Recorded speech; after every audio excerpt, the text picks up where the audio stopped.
want to step on the bottom right of the pedal to finish your sewing, and then the needle will come out.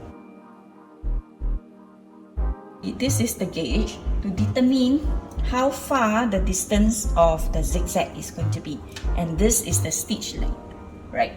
So let's see.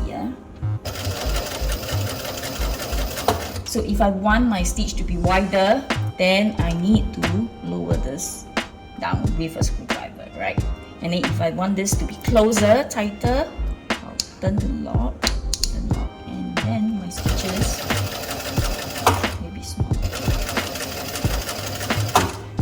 right?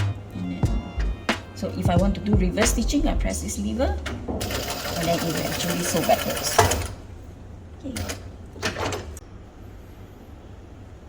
So this was when I changed the lever, the knob to the wider zigzag, and then I turned it back to the narrower zigzag.